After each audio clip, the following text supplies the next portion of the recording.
Hey everybody, it's GobletX and welcome back to some more Magic Arena. Today we'll be playing another Magic Arena Cube draft, and as always, we've got a spicy pack to pick from.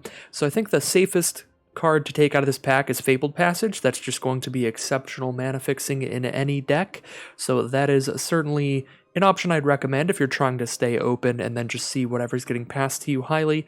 But there are also just some cards in here that are so powerful that they might push me into their strategies over even like a really solid open card like that, like the Scarab God. This card is very, very hard to beat. Even if you kill it, it can come back, and this can bring things back from the grave as 4/4 versions of themselves. I do really like the Scarab God, so if we can end up in a deck that has blue and black, this is just one of the strongest cards in the cube, in my opinion, and just an absolute powerhouse. So I'm actually going to roll with Scarab God there, although Fabled Passage, definitely the safest pick, probably what you should take out of that pack. And now we have 3 Chandras in this one pack, which is pretty cool for red. Chandra Torch of Defiance is kind of the most versatile of the Chandras, because she's a great mid-range spell, just right in between something you can play in a very aggressive deck and something you can play in a more controlling deck, because she can deal 4 to a creature, so she's a nice removal spell that way. She's a nice draw engine with her first +1, even in more controlling decks, unless you have a ton of like counter spells or something. And she works as that mana ramp with her other +1 effect, so she's good in aggro or control, whereas the big Chandra's only good in control, and the little Chandra's good mostly in aggro. So all the Chandras are options. We could also take the blue-black duel to go with the Scarab God, or Multiple Choice has been a very powerful blue spell for me. I think I'm going to roll with Multiple Choice here, just stick to what we have now, but definitely seeing triple Chandra in that pack is pretty exciting. So I would not put it past anybody to just scoop up a Chandra there. But yeah, Multiple Choice has just performed pretty well in my experience. And we get to stick to our Scarab God by taking that. And here we could take just like Poison the Cup, just a really solid removal spell. You can foretell this to be able to cast it for 2 and scry 2 when you cast it, which is really nice. I do like Censor as well. In the early game, you can actually counter something with this because they're not going to have the extra 1 mana to pay for it. And if you top deck this later in the game when they have too many lands out for this to be able to counter anything, then you get to cycle it away, which is nice. So I do like that. If we took a Chandra in the last pack, we'd have a pretty great start to any sort of red deck. If we're going for like a more controlling deck, we just take like a Deemworthy here as a solid removal spell. Or if we took one of the more aggressive Chandras, just take a Pyromancer or Phoenix of Ash, 2 very strong aggressive cards. But other than that, not anything super exciting to me, so I'm just going to scoop up a Poison the Cup.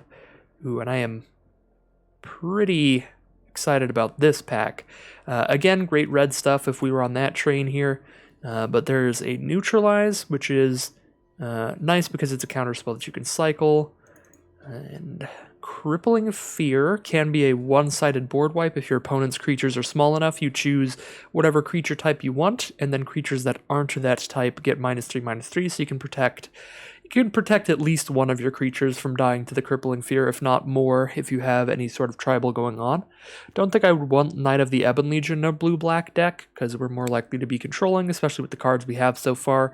Kind of more tempo or control going on right now.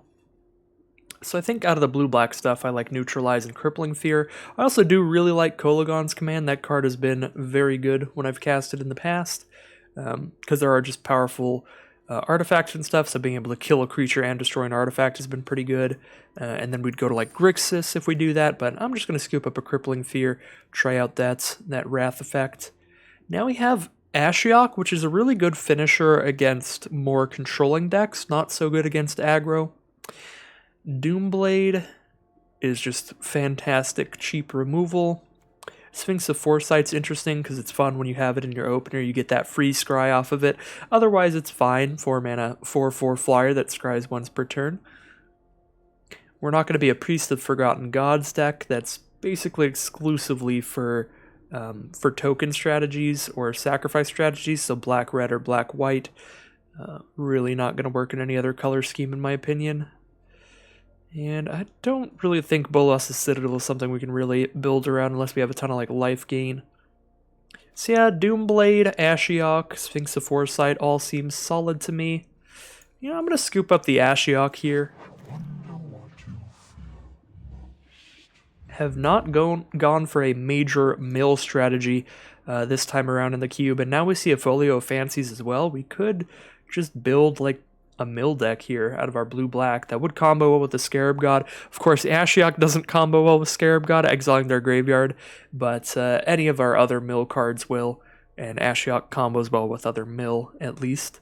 So I think we could take a Folio here, although Mythos of Nethroi is a pretty fantastic removal spell, 3 mana instant speed, destroy a creature. If you're playing green-white as well, it's just 3 mana instant speed, destroy anything, which is even better. But yeah, I'm just going to take a Folio here. Try to get on the mill train this time around. Pretty easy eliminate here. I suppose we are taking it over a Zagoth Triumph, which is a pretty solid dual land. But eliminate is just great cheap removal, which I'm always a fan of. Excuse me. Silent Departure here is nice because it can slow down your opponent, and it does it twice. Bounce one of their cards and then bounce one later once you have 5 mana. And it's the only thing in our 2 colors right now. So if we take anything else, we're speculating on a 3rd color, and I don't even think any of these cards are any good in slower decks. Like, all of these look like cards for aggressive decks with a lot of creatures, except maybe a Miria's Call, which is pretty hard to cast being triple white. And we did wheel the Patient Rebuilding we had in pack 1, so I guess, yeah, we're all in on the mill train here. It's definitely panning out. And very happy to wheel the blue-black dual land. The Mythos here is just going to be a 4-mana clone effect, so not the greatest when you're not in blue, red, and green. So it's just going to be fine. Definitely happy to just take the Temple over that here. Do see a Viroshino Pyromancer still in here, so that's a great sign for any aggressive players. I guess we could take Soul Guide Lantern. Yeah, worst case scenario with this card, you can sort of cycle it to just draw another card. Does cost 2 mana to do that, 1 to play it and then 1 to sacrifice it and draw a card.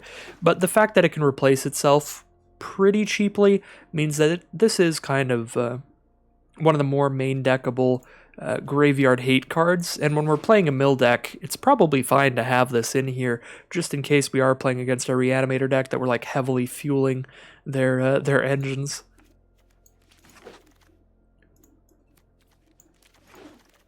Now we're just taking a bunch of cards that are not really going to work well with what we're trying to do, being the more controlling mill deck here. Some aggressive cards, some cards that care about having a lot of creatures, not stuff I'm likely to play. So what do we have here? Not a ton. We have a couple Reanimator cards, Call of the Death Dweller and Blood for Bones, but I don't think that's what we're trying to do here. Mechagodzilla, fine in any deck that wants some nice aggro creatures, but I don't think this is that kind of deck. Maybe just taking Expel from Erazka here. Just pretty cheap instant speed interaction, which is good. And in the late game, it's very good because you get to basically stop their next draw step by making them redraw whatever you bounced, which is nice. Demonic Pact, again, I feel like I say this every time that I see it. I've tried it once or twice, but I've never gotten it to do anything particularly great. The fact that it doesn't do anything until the upkeep after you play it means it's pretty slow to get started, so it's not good when you're getting like beaten down and you just want these abilities immediately. And if you're not in that situation, if you're against another more controlling deck, then that's where you have to worry about finding a way to get rid of it before it kills you. So I feel like in both situations, there's times where it's just not the greatest. If we wheel it, I'll try it out there, because there wasn't really anything else for us in that pack, but certainly not super pumped about it. So I do like the blue-black pathway here. The pathways are all pretty excellent. We also have Baral's Expertise, which can be a great way to slow your opponents down. Bounce 3 of their cards back to their hands, and you get to cast something that costs 4 or less for free. There's also Teferi, one of my least favorite of the Planeswalkers, but can be pretty annoying to deal with. Yeah, Teferi, Expertise, maybe Brainstorm. Brainstorm and Chart, of course, just some little card selection spells. Really like the dual land or like the expertise here, I feel, but My maybe I'm not giving skills are Teferi enough legion. credit. We can try him out here, see how well he does. I haven't played with Teferi a ton. Probably like Baleful Mastery here. 4 mana, exile a creature, Planeswalker, and it gives you that safety valve of being able to cast it for 2 if you're in a really desperate situation. So that's pretty nice. There's also Castle Vantris. It is good to be able to just start scrying off of just your lands later in the game, so even if you're getting flooded, you have something to do, trying to set up your draws. Waker of Waves is good when you have some Reanimator spells, because then you can discard this for only 2 and then bring it back with whatever to bring it back from the grave. And Bag of Holding seems like a fine little draw engine there. Yeah, Baleful Mastery, Castle Vantris, and Bag of Holding I think are my top 3 picks for this pack. But I think we're relatively low on removal still, not doing excellent on it. We just have like Eliminate and Poison the Cup that are permanent removals, so probably pretty important to take stuff like Baleful Mastery. If we're really lucky, we can wheel the Castle Vantris. I think that's probably the next best card there. But I think we need to definitely get some more removal. Now, don't think these black creatures are really doing what we're trying to do. Don't love Opt or Spell Pierce. Probably Heartless Act, Spectral Sailor, Champion of Wits here. Get a draw engine on Spectral Sailor, some card selection on Champion of Wits, or just another fine removal spell off of the Heartless Act.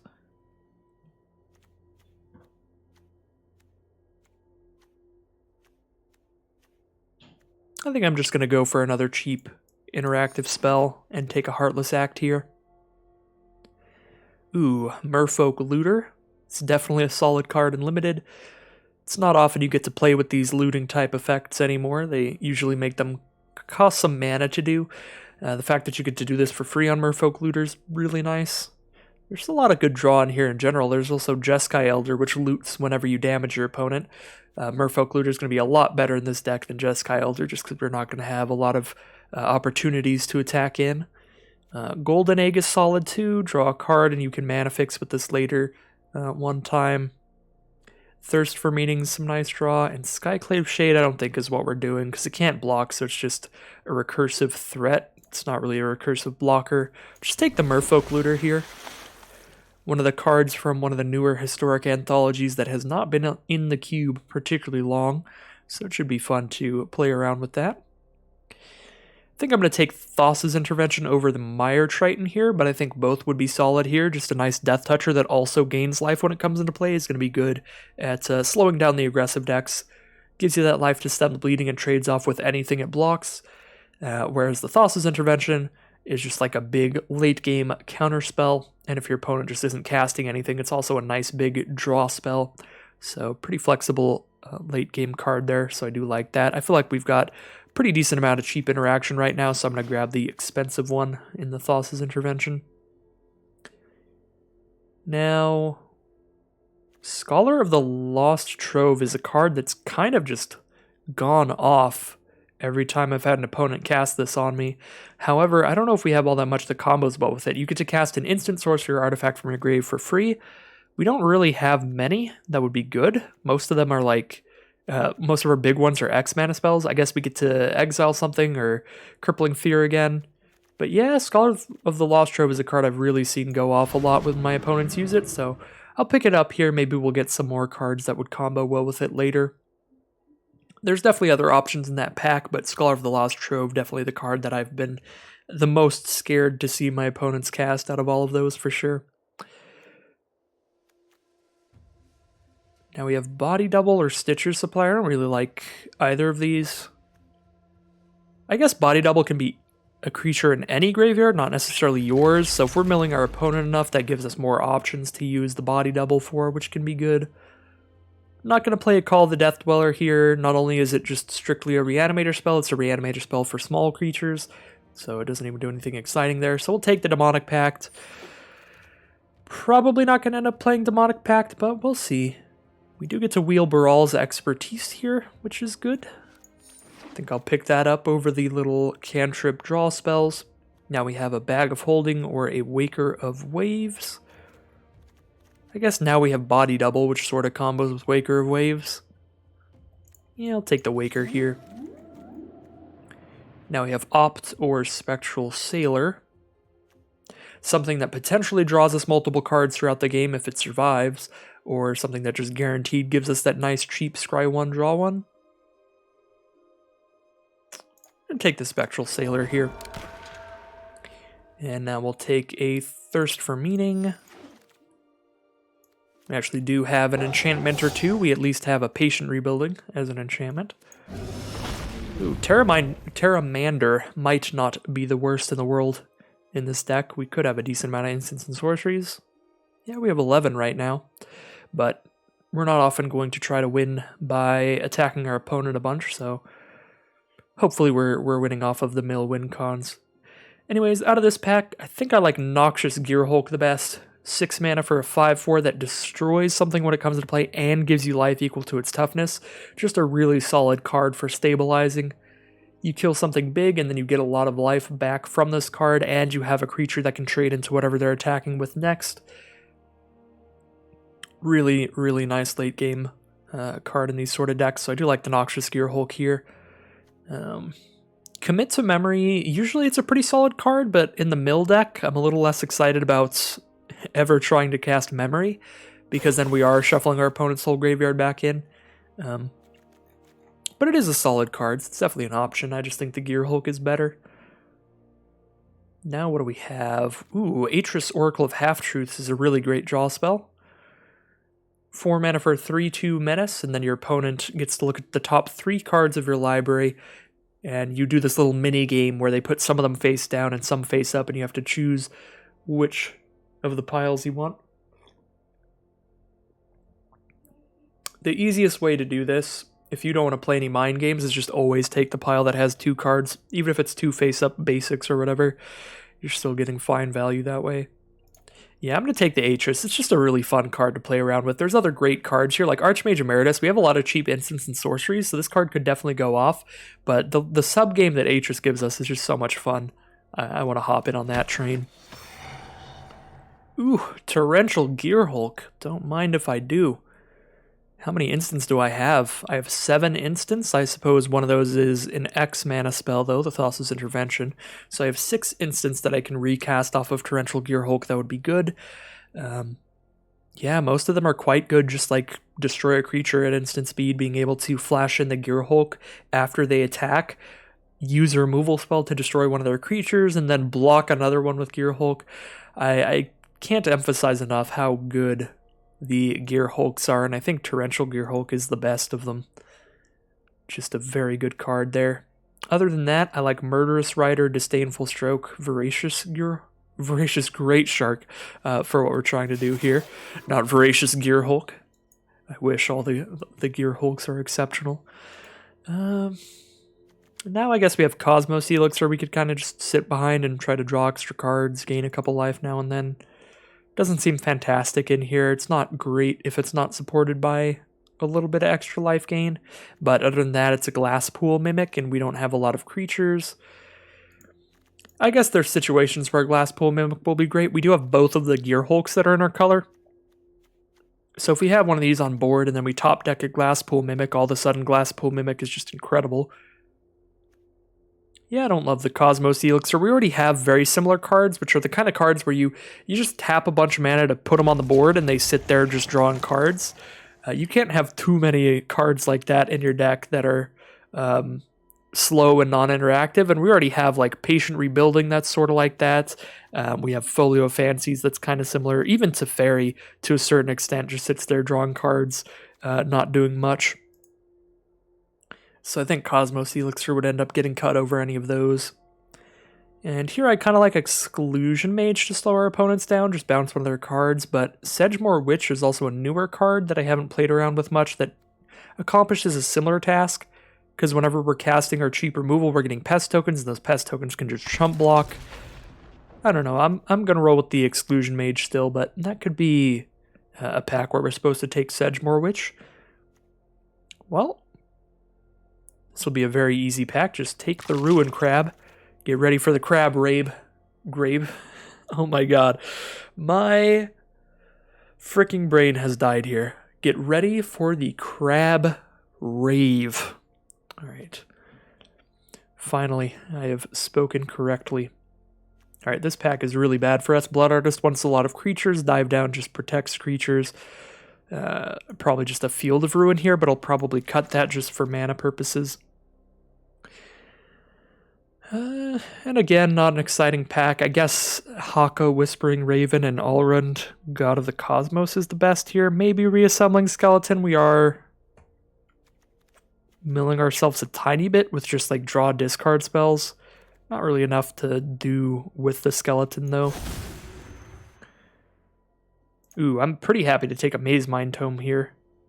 Like it better than Chainer's Edict. I think this is pretty slow and we've got some good interaction. So I'm going to take the Maze Mind Tome.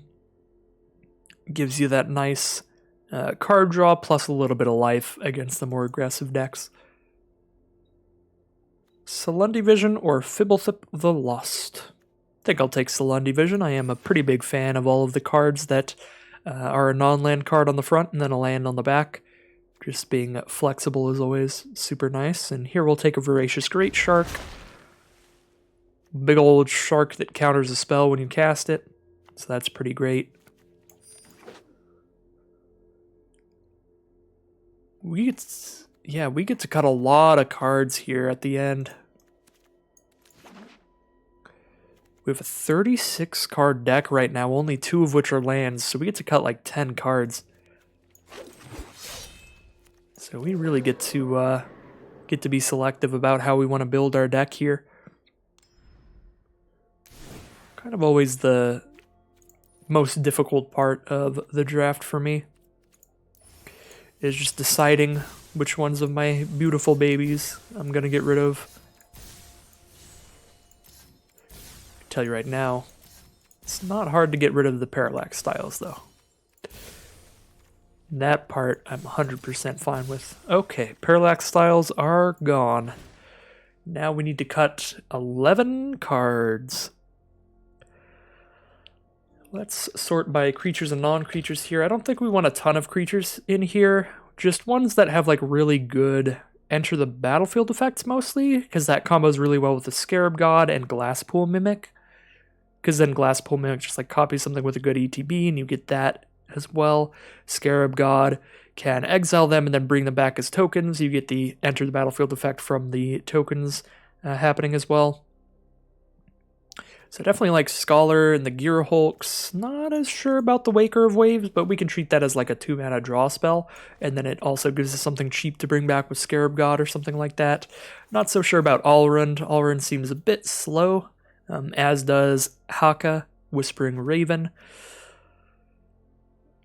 Body Double's kind of cute, but it doesn't work well with Scarab God. It doesn't work well with Ashiok, so I'm going to put that in the maybe pile as well.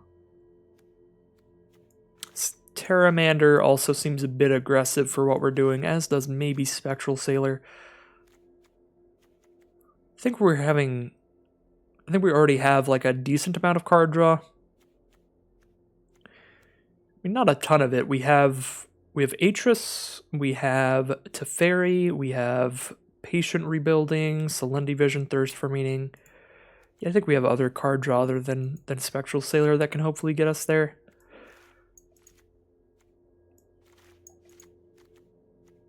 I really like multiple choice. I'm going to keep that in for sure.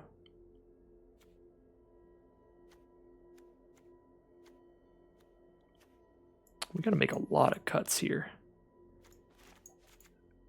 Almost definitely cutting Demonic Pact. We just don't have a ton of ways to get rid of it to stop it from killing us, and it does always feel pretty slow. We've got like a couple bounce spells, I think. Yeah, we have Expel from Mirazka. Is that actually it? I'm pretty sure we had like 2 different ways to bounce it. I guess Baral's Expertise only bounces artifacts and creatures, and Multiple Choice only bounces creatures.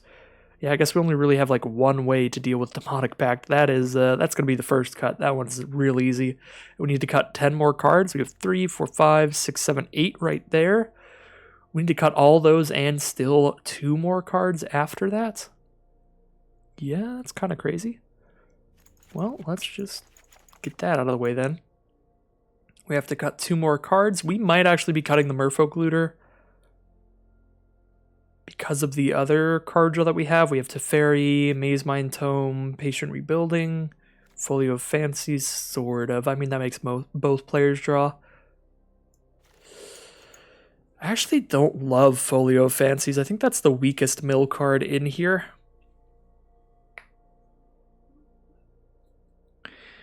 It just really doesn't do anything except the mill plan. At least Ruin Crab can block like early creatures from the red and white aggressive decks when they have, you know, their 1 mana 2/1s and stuff. That can actually stop a good bit of damage for a little bit.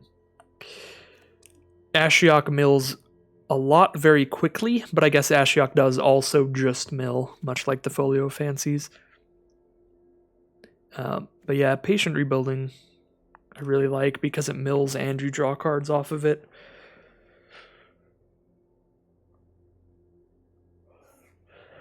I could see cutting the Exclusion Mage because we're not really a tempo deck. That's mainly just trying to slow our opponents down, stop them from killing us, but hopefully we have enough just like straight up removal to do that. And I suppose we do have Salundi Vision and Glasspool Mimic. That's 2 lands.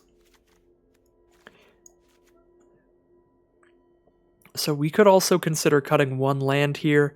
I feel like we probably shouldn't.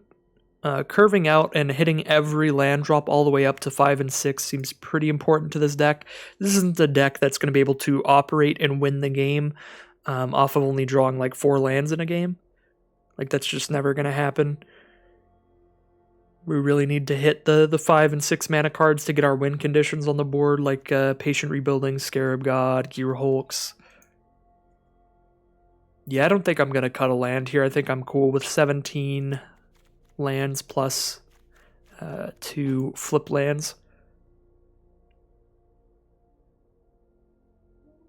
I'm going to go with the Exclusion Mage and the Folio Fancies here. Might be a little controversial because we are like, mill is our biggest win condition here, definitely, but I think Folio is like the weakest of our mill cards, and we technically do have just like some big late game plays outside of mill cards as well to beat our opponents with, so I kind of want to just make our deck more just like consistently good stuff cards, where every card in the deck is good even by itself, and I feel like Folio just does not do a lot when you are not guaranteed milling your opponent in that game.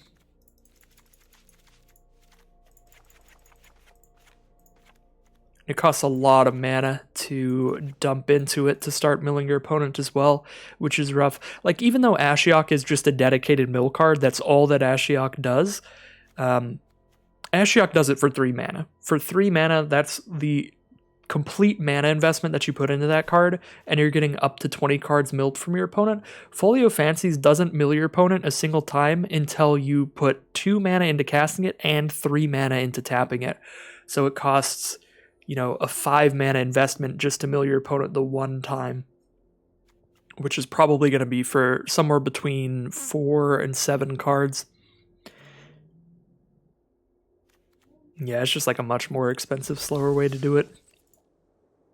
All right, let's get into the gameplay here, see how well the Dimir Mill deck goes.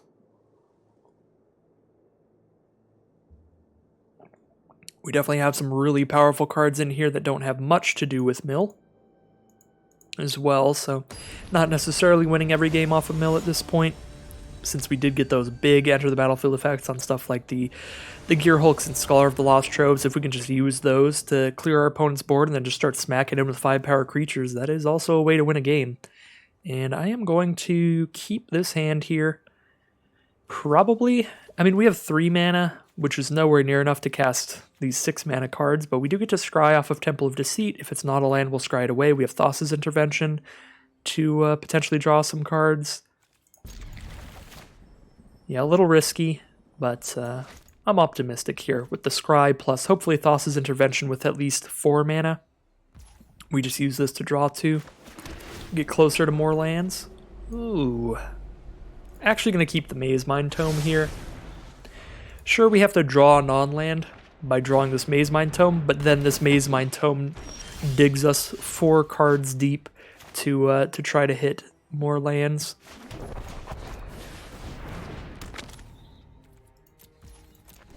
And we might even start scrying with this. If our opponent's on a pretty aggressive strategy, just like a bunch of small white creatures bashing in, then we'll probably start scrying just to get more page counters on this to get it closer to gaining life, while also scrying towards lands.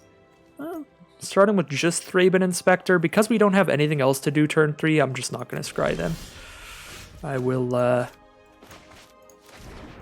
I'll be doing the draw a card effect on it here. We're playing the Glasspool Mimic as a Glasspool Shore there, because again, we need to make it to 6 mana, so we're very likely to end up playing this, and we might as well play it on a turn where we don't need it untapped. Because if we play the island there, and then we don't hit a land next turn, we have to play a tapped land turn 4, and then we can't afford Thassa's Intervention. So they're going to Field of Ruin or Blast Zone. Yeah, it's fine by me. I guess I can draw a card first, and then I get the new land untapped. Not that it really matters, but I will grab a black source so we have double black for Gear Hulk. We do have triple blue right now, so we'll grab a swamp. Ooh, our opponent's on white, green, and black, so definitely kind of glad I didn't just scry with Maze Mine Tome. They don't look like they're going to be getting in that aggressively that I just need to gain 4 life desperately. Yeah, now we're holding up Thassa's Intervention or Maze Mine Tome. Got some big late game plays this game. Toski, Bearer of Secrets. Can't be countered, so no point in Thassa's Interventioning that. Would I rather Thassa's Intervention and draw 2 cards here, or just Maze Mine Tome to draw 1? I'm going to stop on my upkeep. I'm just going to use Maze Mine Tome. I'll draw a card here, and then I'll scry in my upkeep if I still don't hit a land, just to make sure I have 5 mana next turn, so I can Baral's Expertise next turn. That seems good to me. Slow them down there. Ooh, Crippling Fear. Never mind. Not going to scry in the upkeep, just going to cast a Crippling Fear. We get to kill Toski even though it's indestructible. That seems pretty fantastic. They have a squirrel and a human soldier out, so let's just name anything that isn't a squirrel or a human soldier. Let's name Assembly Worker. Very nice draw.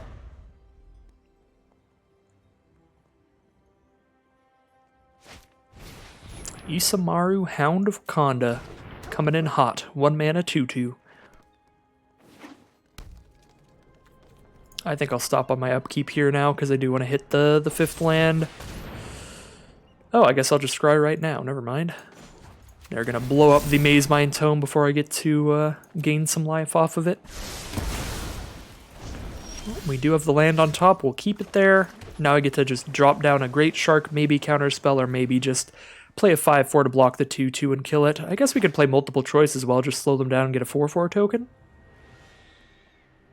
Yeah, no, that seems really solid to me. Because we get to scry 1 and draw a card when we do this. So we can get towards that 6th mana again. Merfolk Looter it is. Choose them to make them bounce a creature. And we have a 4/4 on board, so we have a creature that's more than big enough to block that after they recast it.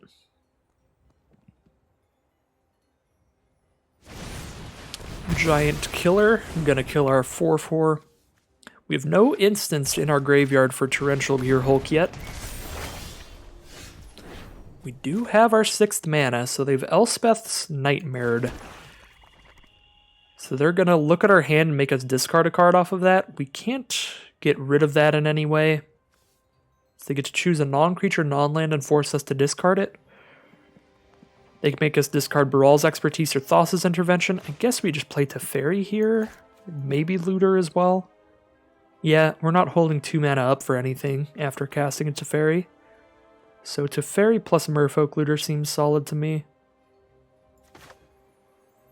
Or just holding on a Great Shark. I mean, it's not the end of the world, but then they get to make us discard Teferi, which is probably bad.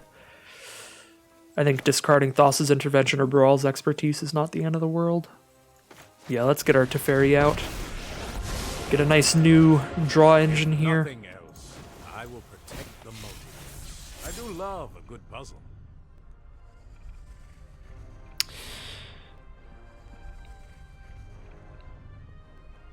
Would I rather discard like Thassa's Intervention or Baral's Expertise than this land? Because I might. Because then if I draw discard again and I don't hit a non-creature card, then they don't even get to make me discard a card off of that.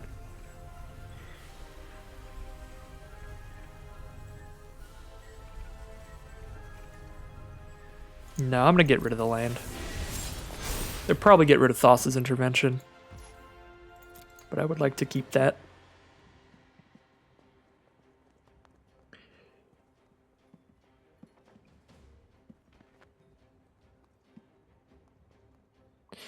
And if I had discarded Baral's Expertise instead of the land there, then they just 100% can only choose to discard the Thassa's Intervention. Alright, so they do make me discard that. Sad. If they're going to play a big creature, they know this is the turn to do it, because I've got that Great Shark lying in wait for any other time. Just a Vraska. Vraska's not that bad here. Your demise won't be quick or quiet. Just kills the Merfolk Looter. I could phase it out. Oh no, I can't. Target creature you don't control phases out. For now. Sad. Just passing turn here. Draw a discard, hit another land. Baral's Expertise does not seem great here, but it is probably better than the 7th land because I can already just play a 6-drop. Oh, but there's a Ruin Crab. Now we want that land. So let's draw a discard and hope to hit a land and discard Baral's Expertise. Oh yeah. So they get to exile our graveyard here, which is probably fine.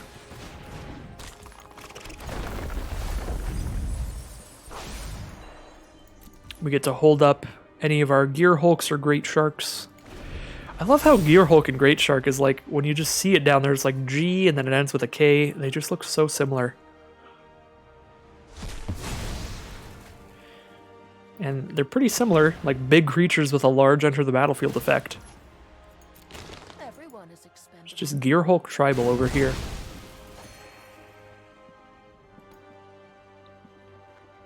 So they have 20 cards, we have 19. Teferi's going to keep milling us, but of course, all we need to change the mill into very much our favor is our Ashiok. And then we just destroy the universe. Not really, but we do some good stuff.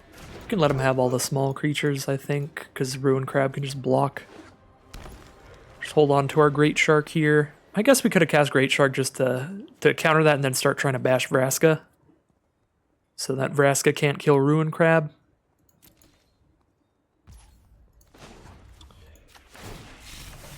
Don't worry. Another land? I don't want to get rid of Torrential Gear Hulk, but maybe I should. Because I do want to play this land and mill them more. That's probably not worth it. If we're getting rid of something, probably get rid of Voracious Great Shark.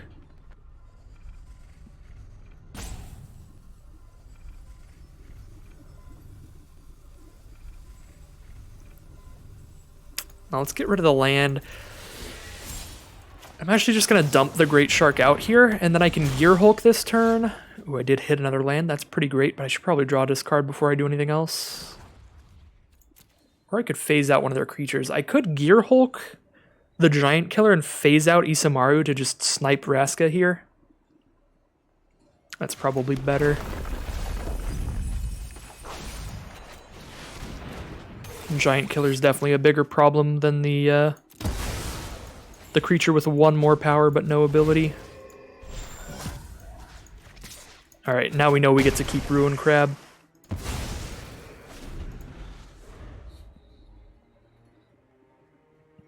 So I'm feeling pretty good here. Even if they have a board wipe, we get to keep Teferi out, most likely. And Teferi just keeps drawing cards. Maybe draws us a good instant to get great value off of Gear Hulk when we cast it. down to 17 cards here, but they're down to 16.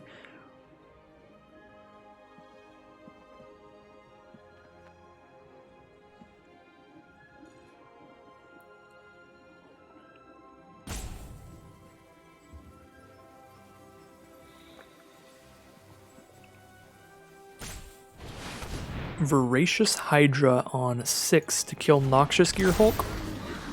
Or make it absolutely massive. Alright, kill the Noxious Gearhulk. Guess I could have phased out the Hydra, but kind of want to draw cards here, and it would be really cool to hit 10 loyalty. Ooh, well, goodbye Torrential Gearhulk. Scholar of the Lost Trove to pick up Torrential Gearhulk to pick up something else. That's pretty nuts. Can't afford it right now, though. To exile their graveyard, which is beautiful. See if we hit an instant. We do. Now we have something to bring back if we Scholar of the Lost Trove into Gearhulk, into Poison the Cup. That's a thing we can just do. Now we just phase out Voracious Hydra here, so Ashiok can survive. They're down to 11 cards. Ashiok's gonna keep just drilling away the deck.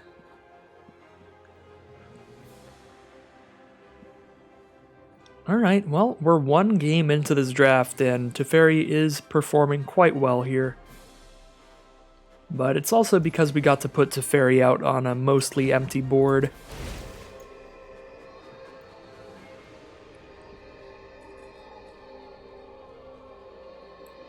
I'm not 100% sure how phasing works. Maybe we're supposed to wait till they attack with it.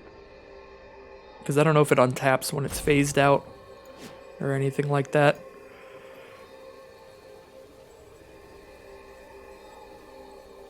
At least this way, if they have like a Blossoming Defense to give it hexproof, they have to use it pre-combat, so I know what's coming, and I know I'll have to chump block with a Great Shark if I want to save a thing. Jamoka's command to go ahead and kill the Ruin Crab, fair enough.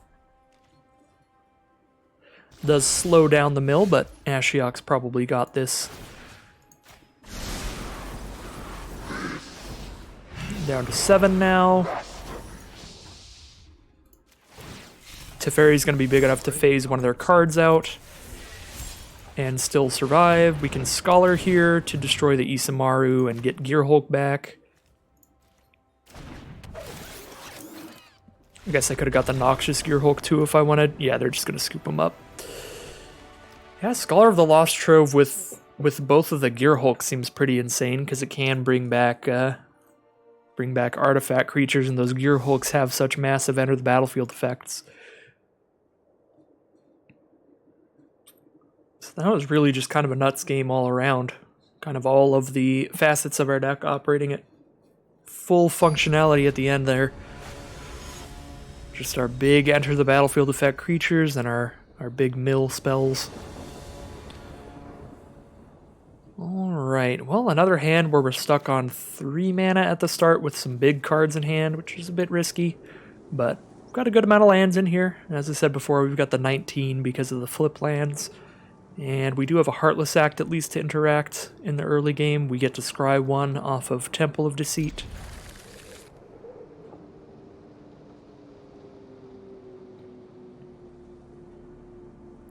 This hand could definitely pan out alright.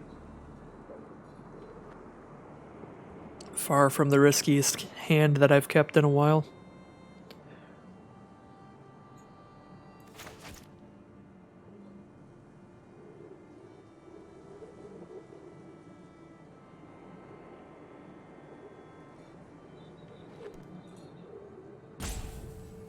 So our opponent is in the think tank on their opening hand. And a Dragon Skull Summit will start the game off. We've got Teferi on top. It's actually a pretty hard choice because if we do hit our 4th mana, Teferi, very similarly to the Maze Mind Tome, is going to keep drawing and discarding a lot, so it does really dig for the rest of our lands. That being said, I think I am going to throw Teferi on the bottom because we just can't guarantee we're hitting that 4th mana. And Poison the Cup's a pretty great draw here because now when we kill something, If we foretold this, we could just scry to hit more lands. Although there's the 4th land, so it might be worth just killing the young Pyromancer before they can cast any instants or sorceries, so we don't have to deal with an army of elemental tokens coming out. Yeah, I think I am going to just Heartless Act that right now. And we'll foretell our Poison the Cup later.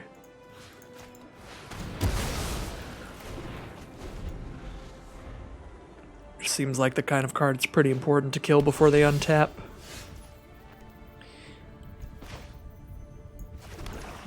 Now we just foretell and pass the turn. We have a definite turn 5 plan. Just drop a Scarab God, bring back a young Pyromancer eventually. Merfolk Looter is a pretty nice draw because we can cast that and we'll still be able to hold up the mana for Poison the Cup. And Merfolk Looter is a really good combo with the Scarab God. If they can't immediately kill the Scarab God, I'm going to assume that they can. They're on black-red here, it looks like, which are definitely some high removal colors.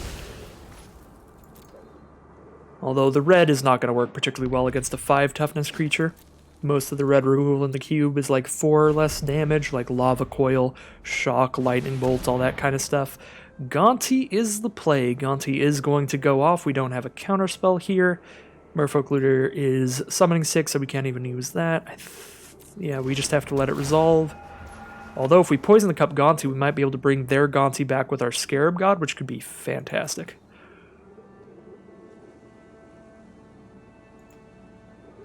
I think I will Poison the Cup Gonti here. I actually probably should have done that.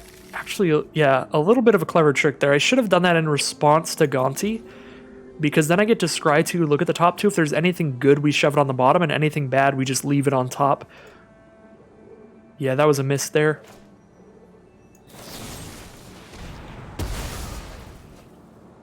Yeah, there's just 2 lands. Like, we would see this with that Gonti on the board, and we would be like, yeah, leave those on top.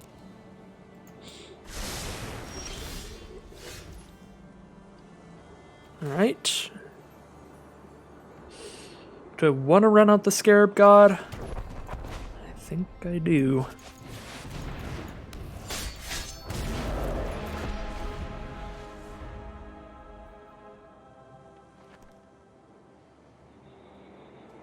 If this Scarab God doesn't die, it's going to be fantastic, and if it just gets destroyed, oh, Baleful Mastery gets exiled. Alright. I was definitely really hoping for them just to have like a Heartless Act kind of just destroy a creature card, because Scarab God survives all that stuff. Alright, well, we have enough mana for Scholar of the Lost Trove next turn. I think I am going to loot again rather than hit them for 1 damage, because I could definitely see a world where I want to just discard Brawl's Expertise to draw something better. I'm not going to discard the land, though, unless I draw another one, because I do want that Scholar of the Lost Trove mana. Although it's only bringing back removal spells right now, so unless they play a creature, we're not getting the full value from casting Scholar. So hopefully they do. Treasure Map, that is not a creature either. This is just like Rakdos Control. Alright. Definitely not a deck I would expect to run up against.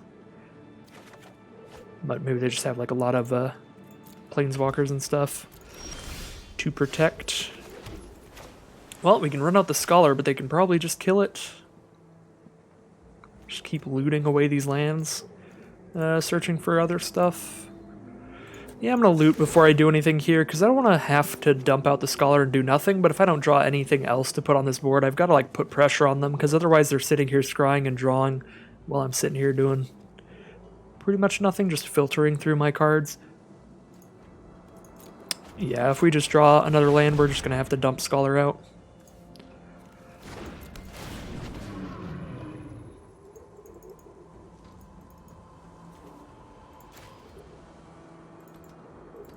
Wouldn't let me submit 0, so I think I just choose it and then I decline. Yep, that is how it works.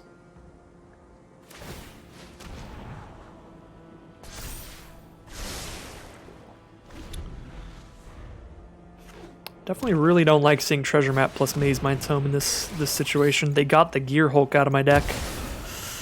Well, Baral's Expertise is going to put that Gear Hulk back into my hand, so I am glad that they ended up drawing a creature from my deck instead of an instant or sorcery, because that means I just get to get it back, which is nice. I can even cast Brawl's Expertise and then cast Ashiok for free, so that's probably the plan here. Let's draw a discard and see what we hit. Wait, what? What was the Gaunty card? Oh, it must have been Maze Mind Tome. Oh, it was Maze Mind Tome. Okay. Well, I get to bounce our Maze Mind Tome back to our hand then. Alright, I got really confused there because I didn't notice that the Gaunty card was gone until they cast Gear Hulk. Alright, okay, so that Gear Hulk is theirs, that Maze Mind Tome is ours. We can Brawl's Expertise and just slow their stuff down. They do get the Gear Hulk back into their hands, so they can play it and kill the looter now, though. So that's kind of rough. I guess we could just Gear Hulk their Gear Hulk. And then we can bounce our Maze Mind Tome, our Gear Hulk, and Treasure Map later. That's kind of cool. We'll go for that here. Gear Hulk the Gear Hulk.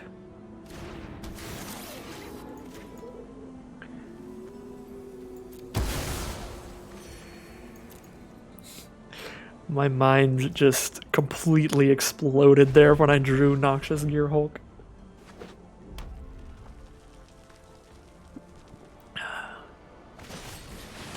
Magma Quake. Sad day. Yeah, this is straight up Rakdos control. Definitely an interesting deck to be running up against. I suppose the Maze Mind Tome isn't there, so that wasn't in there, but like Treasure Map, Magma Quake, Gear Hulk Gaunty. Still pretty controlling. Patient Rebuilding. They're not going to be able to get rid of that in black-red. I like that. Does this have any counters on it? No, they haven't put any counters on the Maze Mind Tome. So it's not going to get exiled anytime soon. Yeah, I'm just going to drop the Patient Rebuilding here. Hold on the Expertise for a second so I can get milling.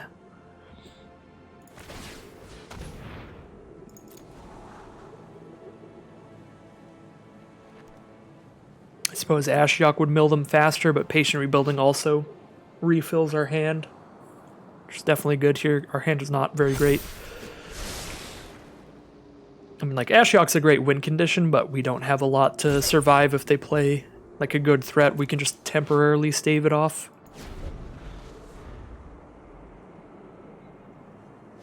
I guess Blast Zone could eventually get big enough to kill something. Null Priest of Oblivion, I guess they get a Gaunty back. That's real bad. Yeah.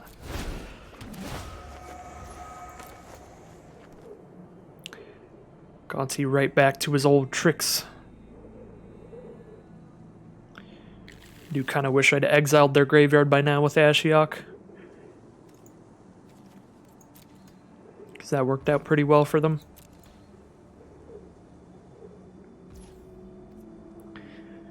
I don't want to bounce either of those creatures because they both have great enter the battlefield effects. So hopefully we draw into something good here.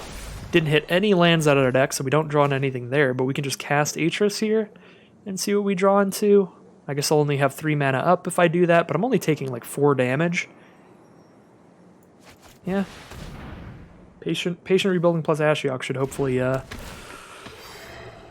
be able to mill them faster than they can beat me up. They're only doing 4 damage a turn. And that's if I can't block with Atris, which might be able to trade with Gaunty.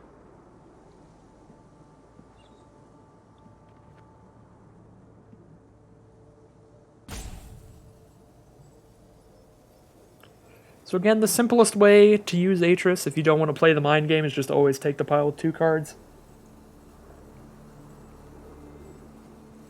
I might do that here. We get a Glasspool Mimic, we get to Atris again, or we get 1 card, sure. Multiple choice, yeah, I'm happy with this pile.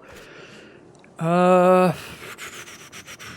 I want to just immediately Atris again? Sort of.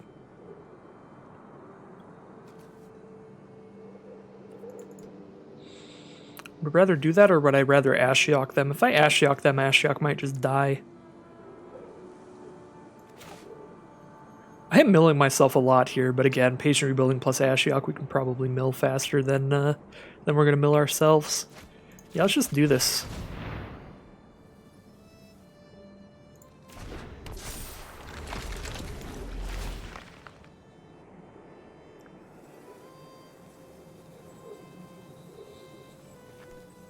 Just get all the card draw. Great Shark are 2 cards. Take the pile with 2 cards every time. Even if it's 2 lands, I think I'm actually okay with that. But Great Shark is good.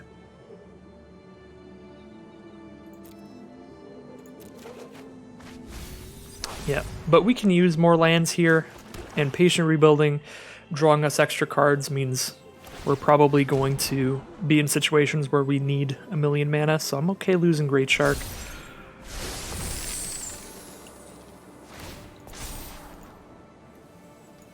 Alright, there's 1 counter on Maze Mind Tome now.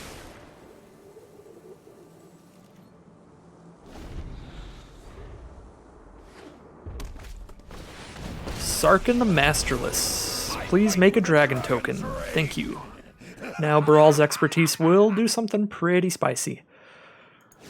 Again, their other 2 creatures are really bad to bounce, but bouncing a dragon token is really good to bounce. Now I can trade with Gonsi. If they can't reanimate Gonsi right now, we can then Ashiok their graveyard away so that Gonsi will never come back. And then we're okay to bounce Null Priest of Oblivion. If we're going to exile their graveyard, then yeah, Brawl's Expertise bounce Null Priest. Alright, we did mill 2 lands, which means we draw 2 cards here. We hit a Ruin Crab as well.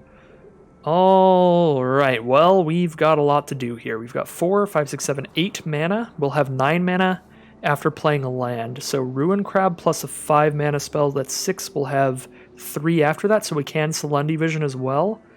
So or I guess we could Ashiok as well. We can play Ruin Crab, then we can Baral's Expertise, spit out Teferi, and then we can use our last 3 mana for Ashiok. So we play Ruin Crab and land first, I think.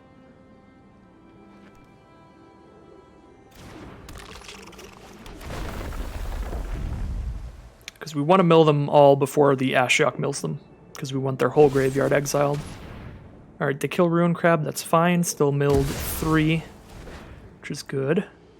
So they're down to 13 there. We're going to mill them 4 more off of Ashiok. That puts them down to 9 left, and we have 8. If Ashiok stays on the board, we can still outpace their mill on us. So now we Baral's Expertise. We have 3 mana up.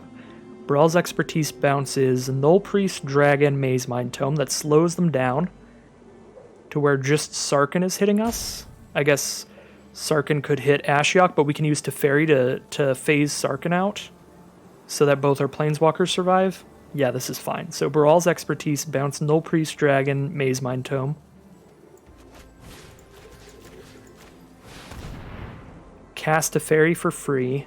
+1 Teferi, so Teferi's at 4 loyalty, and then we can -3 to phase out Sarkhan when Sarkhan gives itself 4/4 flying haste.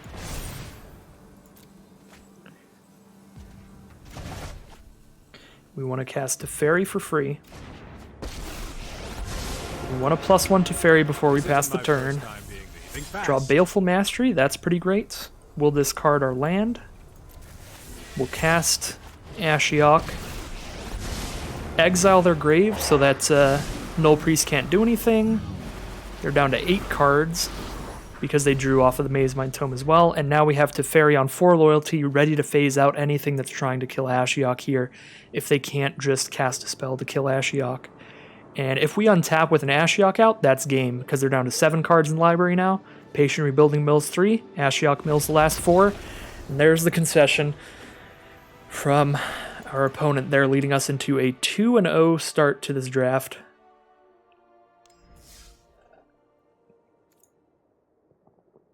We are an hour into the draft as well, so it does seem like it is going to be a long one. Definitely a good one to grab a drink, grab a snack, maybe even just watch half one day, half the other. We get to start with a turn 1 Ruin Crab this game. We don't have any black mana, which is a bit concerning, but starting with turn 1 Ruin Crab and then having 4 mana also in our hand so we know we get to Teferi seems like a pretty solid start to me. I mean, Teferi definitely helps us dig for the black mana. If we don't just already have it in time for Scarab God, we can just cast Teferi turn 4, use that draw ability twice, and hope that that hits the mana for Scarab God. If we hit a Scarab God and Ruin Crab survived for a little bit, Scarab God's going to be just insane. Because we'll have milled a bunch of their cards with the Ruin Crab, hopefully got a bunch of options in their creatures, and we do immediately draw the black mana, making this hand look pretty insane. It's arguable that we go for Ruin Crab turn 2, because if we go for Ruin Crab turn 2, then we know we get at least 1 mill out of it. Even if they have like Swords to Plowshares or something.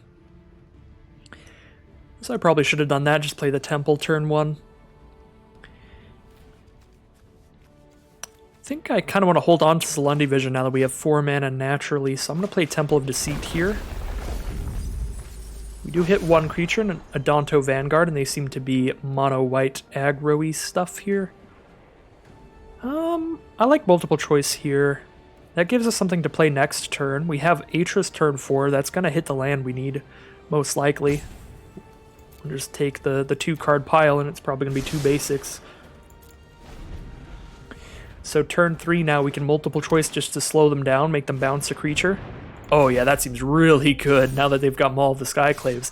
Making them bounce the Adorned Pouncer so they have to spend 4 mana to re-equip that seems fantastic. So now we're definitely getting this multiple choice where X equals 2, forcing them to return a creature to their hand.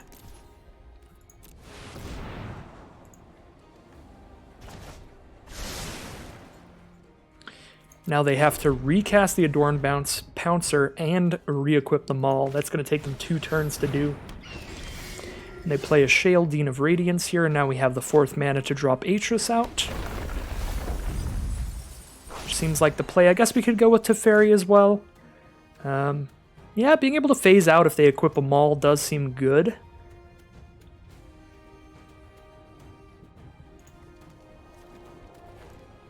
They have a lot of creatures engraved for Scarab God too, so Scarab God's looking awesome. I think I'm going to play Teferi here. So we have access to the ability to phase things out. Ooh, Patient Rebuilding is a good draw. I think I will get rid of Salundi Vision here, even though it is a land.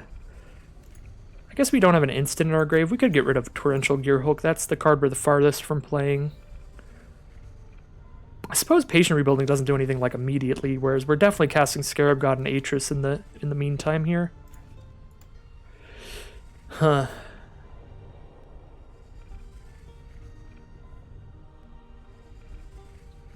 When we have a Teferi on board, we're very likely to get Torrential Gearhulk active, so we'll just discard Salundi Vision. That also is an instant, so if nothing else, if we get to the point where we can cast Gearhulk, we can cast Salundi Vision. Alright, so Saram's Expertise to get a bunch of 1/1s and use Shale to give them all +1/+1. Seems pretty good.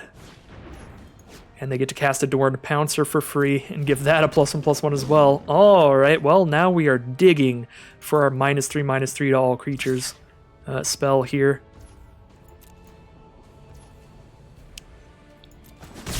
That is by far going to be our best draw. Oh wait, we need another black mana for that though.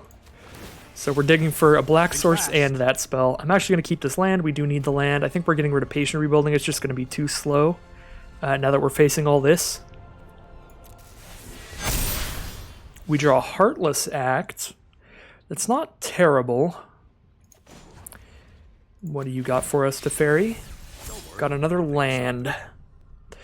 So that's the 6th mana to make it to Torrential Gearhulk, which is also not terrible. But I think we're going to cast the Scarab God this turn.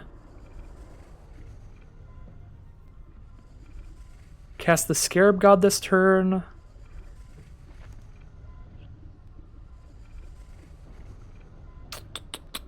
And then like phase something out, whatever they equip with the Maul. I think I'm okay to discard this island.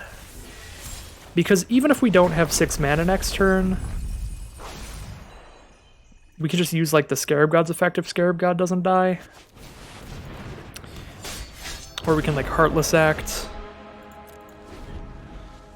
I guess Heartless Act is not great here because it only kills Shale. but even just killing Shale seems fine. They're just gonna attack me with everybody. Alright, well we get to keep drawing and discarding off Teferi. Well, this could be something that like buffs the whole field, so I think we make our blocks, and if some kind of crazy combat trick happens, we can use Teferi to phase to save the Scarab God or something like that. If we get to cast stuff from their graveyard, it's going to be incredible. Well, I'm not sure Teferi actually saves us from that. Exile an attacking or blocking creature. Yeah, I mean, that exiles the Scarab God. Even if we phase it out, right? It still gets the end of the battlefield effect. It's still on the battlefield. And if we phase out Adorned Pouncer, it's still technically declared a block, so it is a blocking creature, right? I'm actually not sure how this interaction works.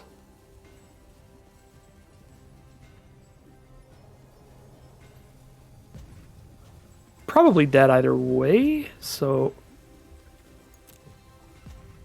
I think even if we could save the Scarab God, it might not be worth it, because it might be better to just draw discard twice, because we really need to hit the -3/-3 to everybody. That's like our one out this game.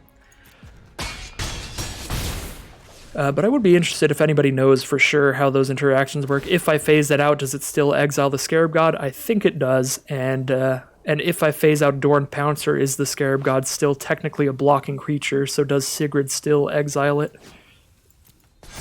Just a couple weird interactions there. Alright, land is not what I need. Torrential Gearhulk doesn't save me here, does it? No, it just makes a 5/6 to block. So we play a 5/6 block Sigrid, we block Adorned Pouncer, take 3, 1, 2, 3, 4, 5, 6, 7. I guess we don't die, but we also don't die just by phasing out something. Yeah, we get rid of the land. Go to our turn, Maze Mine Tome, draw discard. Alright, well that's not it either. So I guess we do have one more turn to draw into it. What's our best play here? Torrential Gearhulk plus phase out? Maybe even Atris. Because Atris digs us towards it, and then we also have Heartless Act to kill Shale.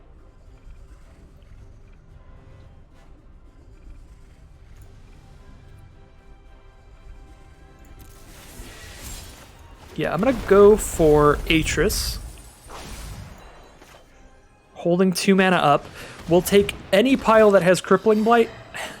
So if the face-up pile does not have Crippling Blight, we'll take the face-down pile, even if it's one card. Because that's just our one out here. Baleful Mastery. That is not bad at all. That's actually pretty great. We get to, for 2 mana, exile Sigrid. That gives us the Scarab God back. We have multiple blockers now, and we phase something out with Teferi. Yeah, Baleful Mastery. Really nice face-down pile there. They're just going straight into combat. Do not want to equip that Maul.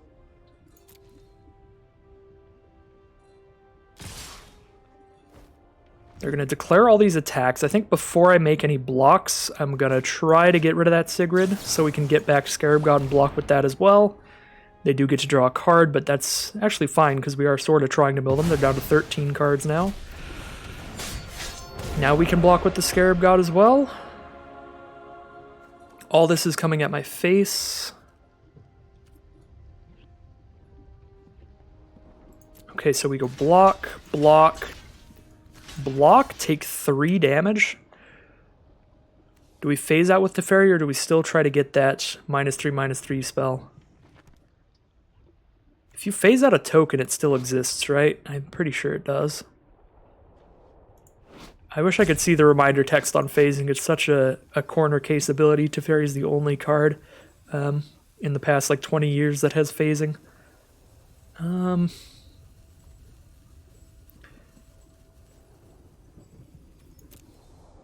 We'll just make that block. If they don't do any interaction... Oh, okay. I was going to say, if they don't do any interaction, then I probably won't phase. But yeah, if they do this... I probably still shouldn't phase, because if I phase, now I take 3, and then my whole field is just gone. My entire field is dead. There's no possible way I win unless I draw Crippling Blight, so we need to +1 and not phase. Time to improvise. Blast Zone isn't going to do it. It can't kill 0 cost things, so we can't like wipe out all the tokens with it.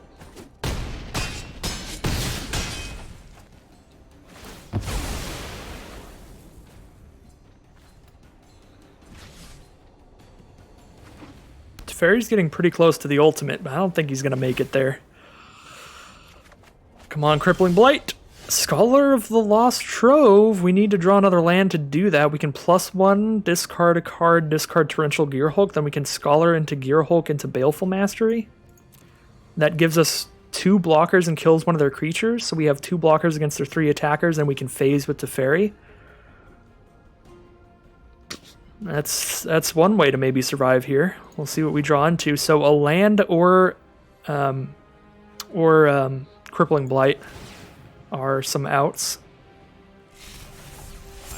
There's the land. So if we hit land, we know we cast the Scholar here, so we have to discard the Gearhulk. Play the land. Cast Scholar, bring back the Gearhulk, I'm pretty sure. Then we use the Gearhulk to bring the Baleful Mastery. Yeah. So Scholar. Bam. They have Mana Tithe? Uh-oh. If they have a removal spell, we're still dead. But yeah, now we get back to Gearhulk.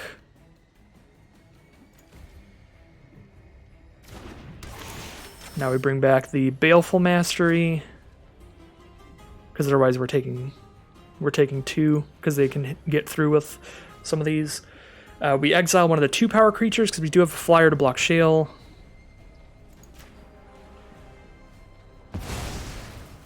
Alright, we have 2 blockers and the ability to phase.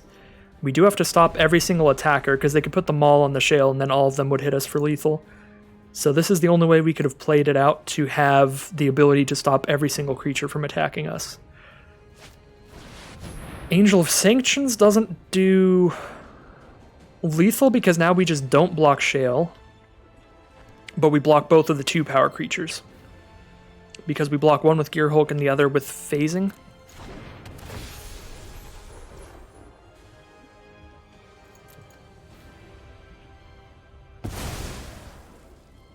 Crippling Blight doesn't save us anymore, though. Actually, no, it does, because we do have 3 black sources, so we can use Heartless Act to kill the Angel. Oh, no, we can't, because Shell puts a counter on it. Yeah, no, now Crippling Blight is no longer an out.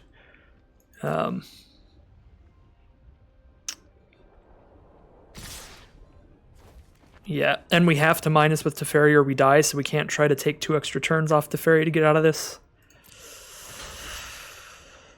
Yeah. It's pretty scary.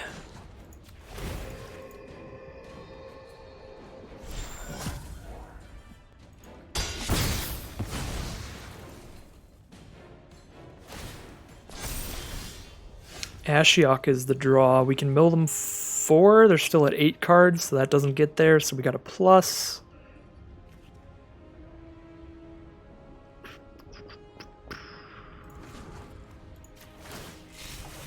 I do love a good puzzle. Voracious Great Shark, you don't do anything for us, do you? No, because all their creatures are flying now. We already have 1 blocker for their 1 ground creature. We need a way to block another flyer. So we phase out Angel of Sanctions, we block the 2/2, and we Heartless Act Shale. If they equip the Maul, then we're dead. Because the Maul gives flying. But otherwise we can phase out their 1 flying creature and Heartless Act Shale. So we play Ashiok here, probably. 4, 5, 6, 7 mana. We can cast the Scarab God and hold up Heartless Act. Or we can cast Ashiok and hold up Heartless Act. I'm going to go for the Ashiok here.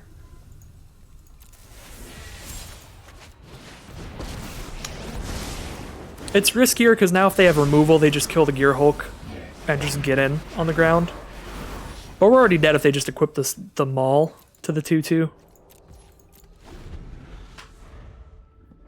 Even if we play another ground blocker. So I'm just hoping that they like dump a bunch of mana and just play another creature or something here.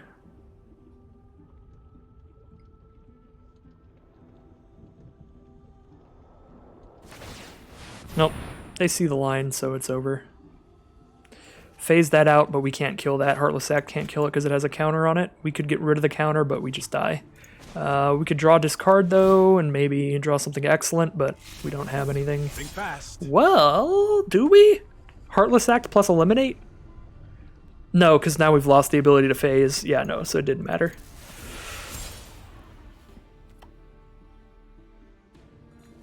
Did not matter, because by drawing the Eliminate out, now we don't have the way to phase the other flying creature.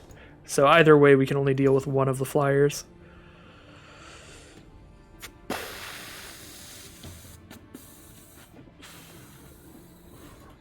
Or two of the flyers, I should say.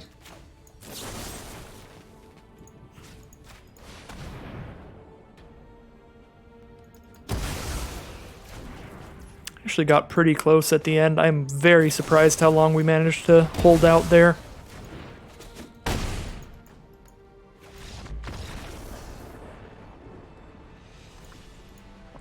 Weirdly enough, that was a game where I think if Heartless Act was just a Doomblade, we probably could have won, because then we could actually kill the Angel of Sanctions.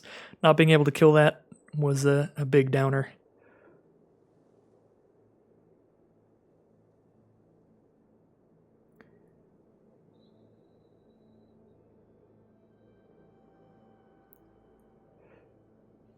But I suppose even if we killed that, if we killed it earlier, they would be able to bring it back. But if we manage to kill that when we have Ashiok on board, we can kill it and stop it from coming back, which would definitely help.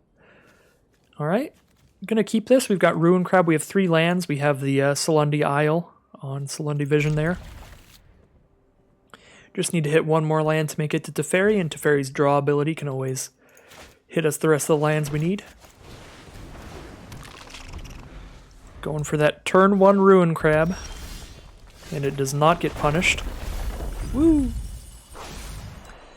So this way I can hold up Expel for Mirazka, because we are probably against an aggressive deck. We do see red mana from them and they're on red-white, so it might be okay to just put a creature back in their hand and slow them down at the start of this game. And I think I will. The longer we can make this game last, the higher chance we have to win. In comparison to them, I think, in this sort of matchup. So we just want to slow things down.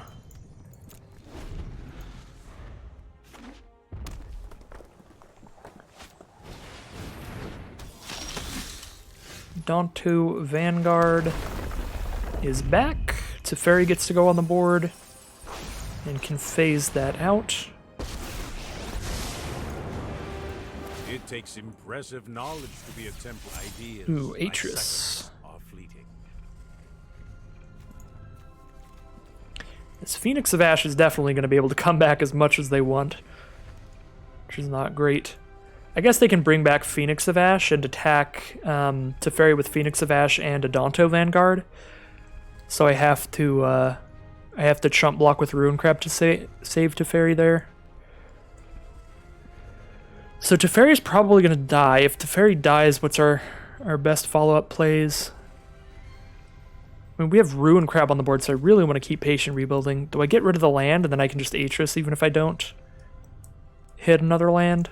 I probably shouldn't, because both Scarab God and Patient Rebuilding are both seem like pretty solid plays, but against an aggressive deck, getting creatures that can block as well is good, so Scarab God's probably the best play for next turn. Maybe I get rid of Patient. I feel like I shouldn't. I'm going to get rid of Atris. I don't know. I'm going to get rid of Atris. I want to make sure I have that 5 mana for next turn.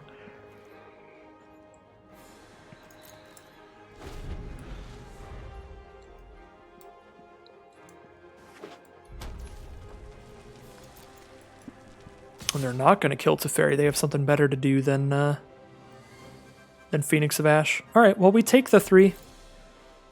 Because if I phase that out, Teferi also gets -3, so I might as well get another draw out of it, and +1 Teferi instead of leaving Teferi at 1. Viashino Pyromancer will finish off Teferi. We'll draw discard. Think fast. Draw into Merfolk Looter. Nah, not right now. I don't need you. This was humbling. Alright, well. So they went for just getting a couple 2/1s on the board instead of the 3/3 flyer. I'm actually happy with that because Scarab God's going to block a lot better against these ground creatures than that Phoenix would.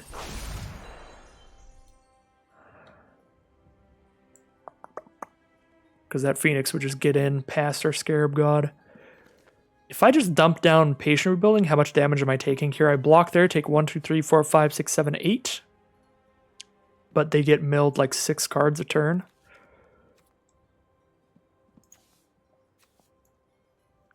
With their graveyard how it is, I almost definitely need to just drop down the Scarab God.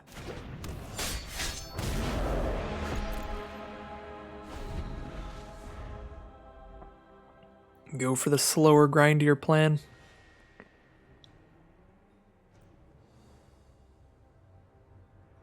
It's going to be kind of difficult to kill the Scarab God in red, but they could have white removal to exile it, like Declaration in Stone here.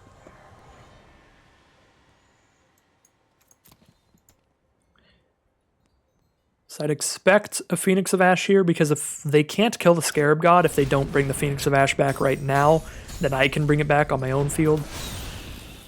Yeah, so they bring it back there, send all this stuff in. If they have a Lightning Bolt, they can throw the Scarab God back into my hand. But they don't have Lightning Bolt. If they have Shock, that won't kill here. If it's Skewer the Critics, it would, but I do get to still kill that at least. Yeah, I guess Skewer the Critics kills the Scarab God, but it does go back to my hand and I get it back. Okay, so they're just going to kill the Ruin Crab there. So the mill clock is definitely slowed down. We have Torrential Gearhulk incoming. With what in our grave? Expel from Mirazka? Do we have the City's Blessing? We have 5, 6, 7...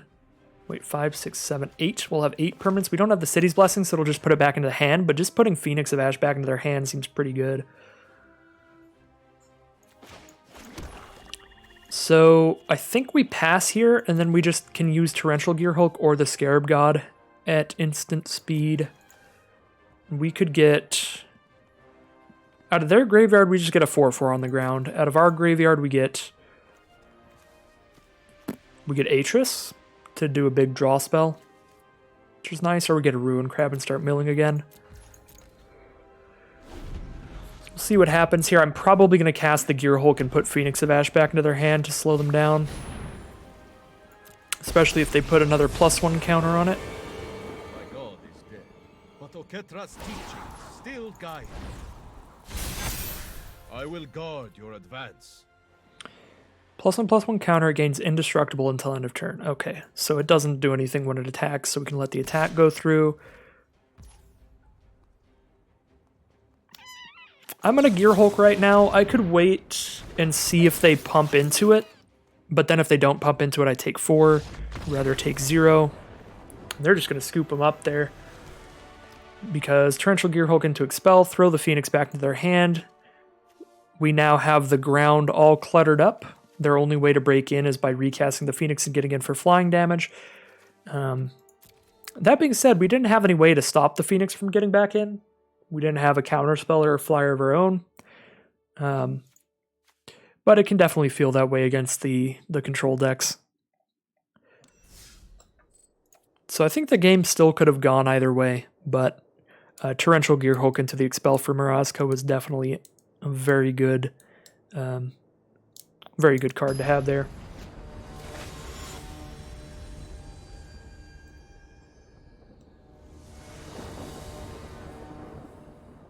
Well, we've got 3 mana in the opener again, and we do have a Heartless Act, but as always, we want to make it to that 6 or 7 mana. I think I'll keep here Temple of Deceit to scry into more mana, hopefully.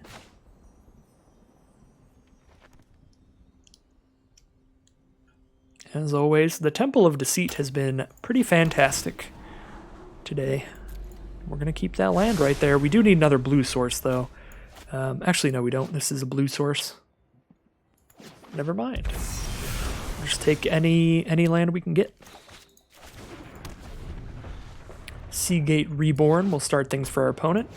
Mono blue so far. Seagate Reborn in an island into Haka Whispering Raven. I'm gonna go ahead and Heartless Act that while they're tapped out. Just to deal with the Whispering Raven and Alrund all at once. I'm gonna hold off on the Ashiok here, of course, which is a little, a little risky against the mono blue deck because they could have a lot of counter spells. It looks like they go with their own Ashiok, which does exile our graveyard, which is really sad with like our Scarab God. Do I just run out my own Ashiok while they're tapped out? Just because it's kind of funny. Yeah, I'm a little scared of milling myself too much by drawing a bunch off of Teferi. Really want to draw into like an Eliminate or something though. That can destroy Planeswalker that costs 3 or less, I believe.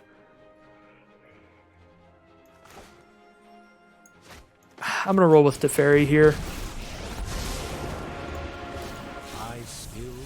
Draw into Patient Rebuilding. Discard this land. I can draw another off of Teferi, hopefully. Might end up discarding the Patient Rebuilding.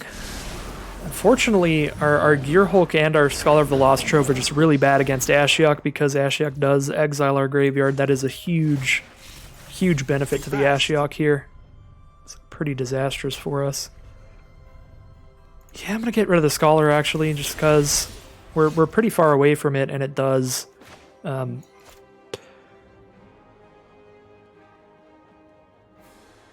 does exile our graveyard every turn. Kind of want to Ruin Crab into Ashiok here, but they've got mana up now. Let's see what we hit. Merfolk Looter, nope. Get out of here. Alright, Ruin Crab. Resolves. Get the mill. Ashiok. Resolves as well. Let's turn this around. Mill you instead.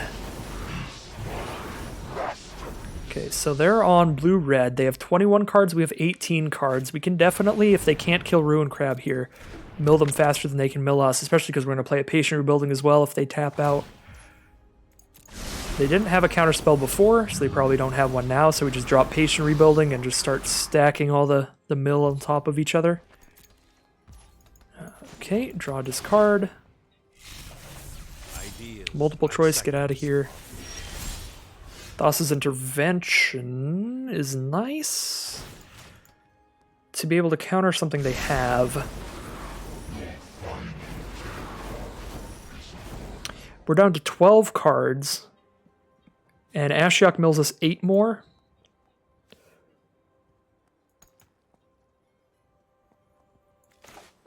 I don't really want to draw and discard off of Teferi anymore.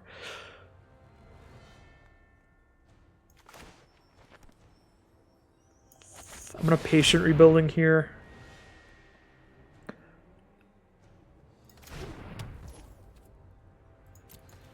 I guess drawing off of Patient Rebuilding would be pretty bad for us too. We'll just hold Teferi for the phase out effect. I wish you could +1 Teferi without drawing, just for this exact situation.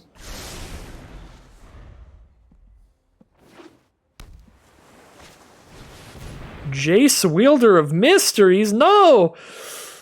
Oh no. Well, this is just a matchup we auto lose.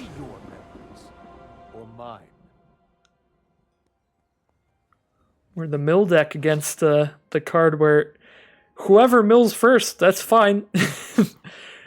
Whatever player mills first, they win when they have a Jace on the board. So we have to find a way to deal with that. I guess we cast our Gear Hulk and hope to punch that thing. I don't know if we're going to get there fast enough, though. Especially because Ashiok got to stay around and get the full mill. They're going to mill us. Yep. Down to 6 cards. That'll do it.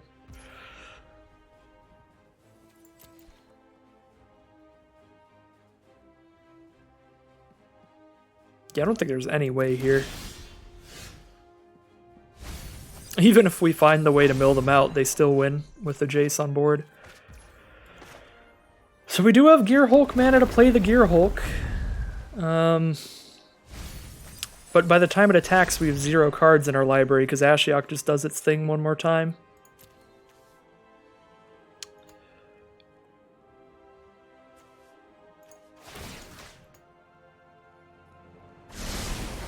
If we had like a way to steal their Jace, that'd be pretty cool. Yeah, no, just the Ashiok run it out turn 3 against a slower deck like mine. Getting in for the 20 mil and then the Jace to back it up. Absolutely disastrous for our deck.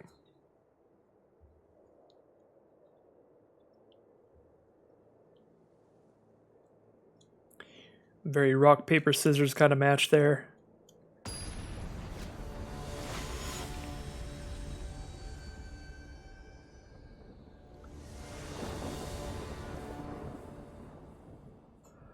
Alright. Well, we've got a lot of mana here, which is always good with our deck. Got 4 mana. We have the early board wipe of Crippling Fear. I do like that. Drop a Temple of Deceit. We scry into another mana. I'll keep it. If we get flooded out too hard, we can just hold on to Glasspool Mimic and be able to play that as another 4/4 at the very least. With our multiple choice token. Foretell our Poison the Cup so we can scry off of that. We are playing against a 60 card Yorion deck, so they're blue-white. Starting with Ancestral Blade. I like multiple choice being able to just kill that token.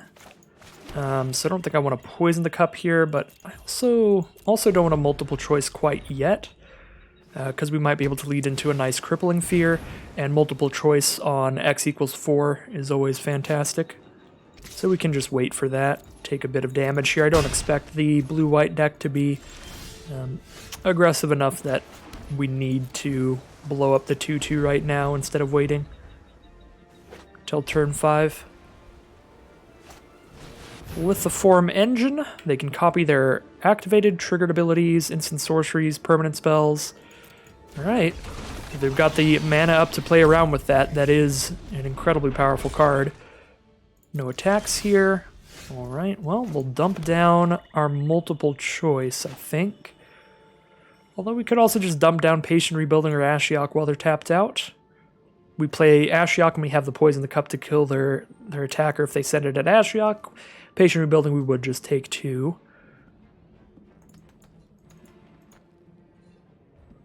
I think I'm just going to roll with the multiple choice here.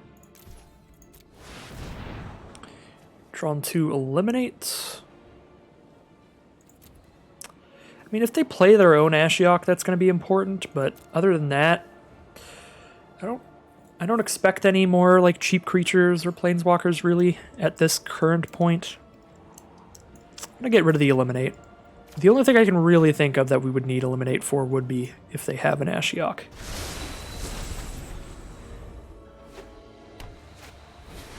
Lyra Dawnbringer. Yeah, because they're at the point now where they can cast these like 5 mana spells. So 2, 3, 4, 5, 6. Not at the City's Blessing yet. We have 7 after we play a land, 8 when we play Patient Rebuilding. But I don't want to play Patient Rebuilding here. I want to be able to kill this Lyra before she attacks us. So I think I'll go for a Poison the Cup this turn. So Poison the Cup to kill that, and then use Ashiok's effect, so we get to exile her from their graveyard as well. I like Voracious Great Shark decently here. We'll grab that.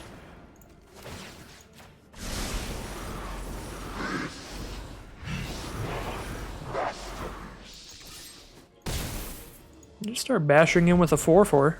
At the very least, that'll make it more likely to draw out a removal spell or something. Get them to do that instead of playing more threats. But there's a Traxos, Scourge of Krug. Big old 8/8 here as soon as they cast a historic spell. So a legendary, an artifact enchantment, or a legendary, an artifact, or a saga specifically. Not any enchantment, just a saga. But they do have Yorion in hand, so they can cast that and untap the Traxos. Well, we don't have a 1-for-1 removal for it, but we have Expel from Mirazka. But if we want to expel Traxos, we can't cast Patient Rebuilding here, which isn't very cool. That being said, in order to make sure Ashiok stays around, I think I have to hold up Expel from Mirazka. 4, 5, 6, 7, 8. We can get a 9th permanent out, but that's it.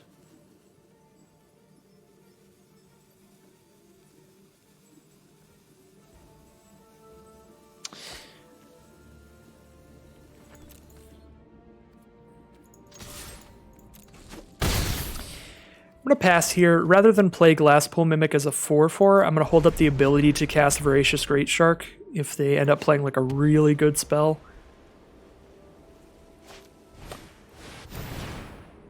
That's pretty good. And the problem is, even if they cast like Yorion, even if we countered Yorion, the Traxos would still untap. So pretty unlikely we'd use the Great Shark here, but possible. We are going to just expel Traxos here. They get a couple 1/1s. Crippling Fear is getting a little active there, which is nice. Together we can exact justice.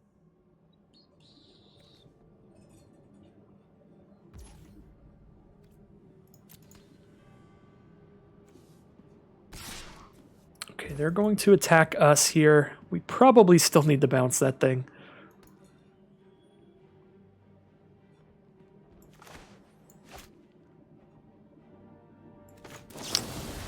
Yeah, let's not take 8. And this slows them down quite a bit, because they don't even have the mana up to recast it this turn. They have to wait till next turn to play it, and they have to play it and play another legendary. Well, so Elspeth can't come back from the grave, so it might be worth just casting a Crippling Fear and just nuking Elspeth. 4, 5, 6, we'll have 7 mana. We can cast Glasspool and Crippling Fear.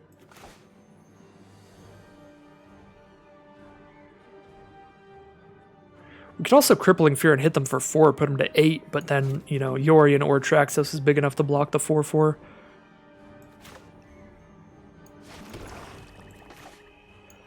Yeah, I like just getting rid of Elspeth here. She seems annoying.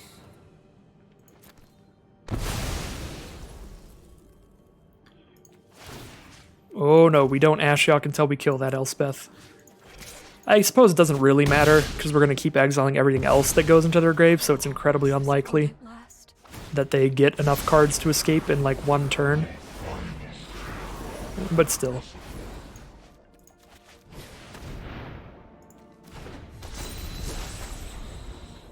Oh, that's weird. It's always weird when Glasspool Mimic copies a token, because then it's got the full text box and everything. There's Yorion. They can bounce Ancestral Blade and get another token attached to it. But that's the only big combo they got here. I guess they can use Lithoform Engine to do it twice, but that doesn't do anything because they're just already exiled. They could use Lithoform Engine on the Ancestral Blade and get another 1/1, I think. Ooh, we got Ruin Crab, Patient Rebuilding, Voracious Great Shark. Do I want to hold up the Great Shark here, or just play a Patient Rebuilding? They're going to be at pretty low in terms of their library. We've halved it here, so they're down to 29 cards. They're going to play Traxos next, probably. Traxos is a really big deal, but we could block it with 2 4/4s. So I don't really know if countering just the big old Trampler is that big of a play when we already have 8 power and toughness on the ground. We can get 5 more and 4 more toughness. Let's just get this Patient Rebuilding out and turn up the speed on our mill clock, because we need to against a 60-card deck. They'd be at 8 cards in library right now, I think, if they weren't the 60-card, because they're playing 20 more to be able to play Yorion. Definitely got our work put out for us here.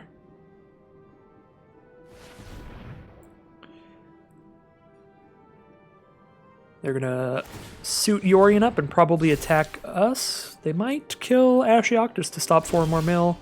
Oh, no attacks. They are down to 12 against multiple 4/4s, so that is fair. We draw into Maze Mind Tome, that's pretty great. So we get to hold up Voracious Great Shark and get a nice draw spell out.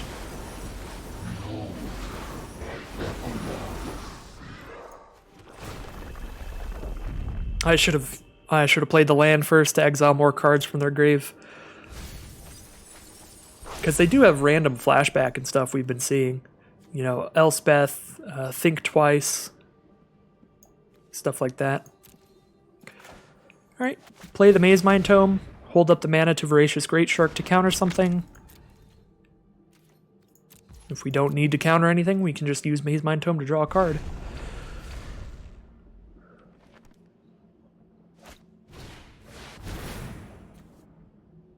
Do we need to counter Mangara? Not really. When we cast 2 spells a turn, they draw a card. Kind of want them to. They're down to 17 cards now. I guess they only have 3 mana up after this, so we probably just might as well. Gets more power on the board, more stuff to block with here.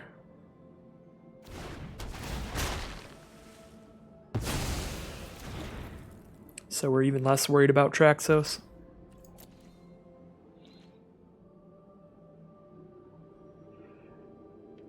And also enough power and toughness out that they're not pushing in with the Yorion, which gives us more time to potentially mill them out.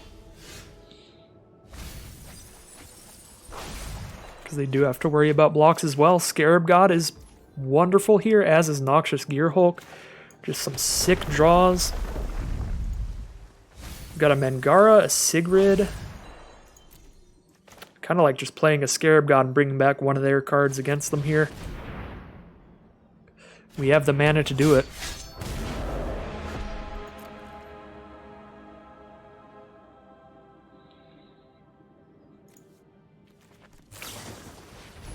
Swords to Plowshares on the Scarab God. Sad. Well, I could do it right now, but the biggest play that we had was to bring back Sigrid if they attack with Yorion, so we can actually stop the flyer. What do we have in our own graveyard? Nothing. I guess I could bring back, like, Alrund can draw us cards, which is cool. Maybe we can bring back the Whispering Raven, then we have a flying blocker. Just in case. Or we could bring back, like, Mangara and maybe draw some cards. We can do any of that, or we can just draw a card off Maze Mind Tome. I think it's better to do that, because we don't have anything at instant speed anyway.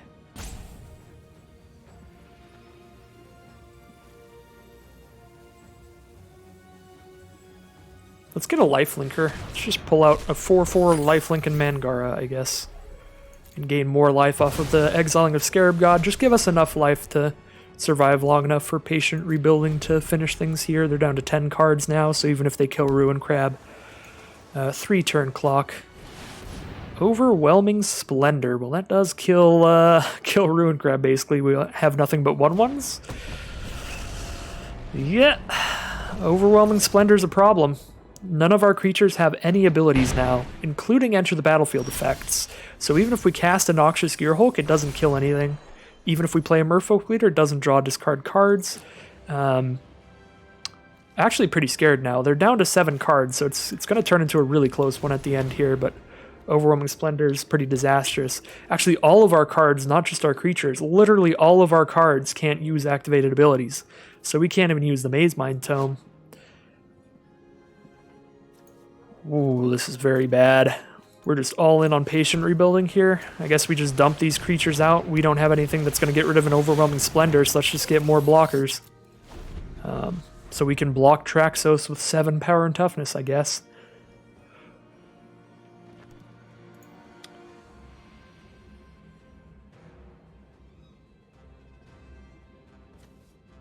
This is, yeah, this is going to be a close one here. They're down to 6 cards. They have 2 more turns to kill us, or kill our patient rebuilding.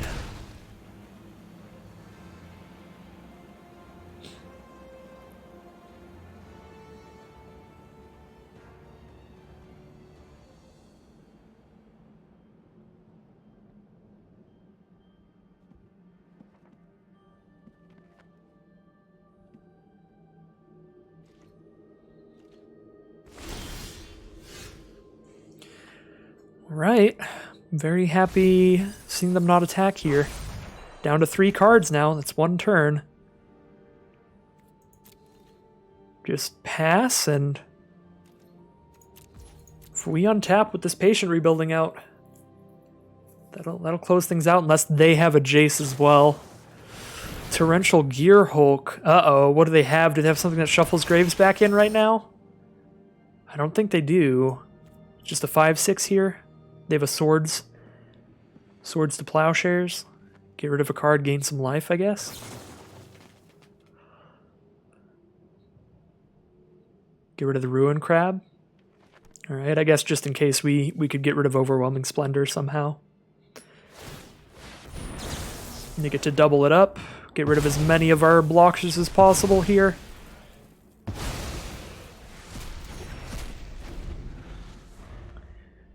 Two cards left in the library. Patient Rebuilding will mill 3.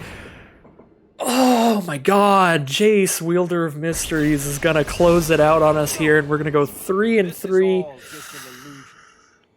The double loss to Jace to end the draft.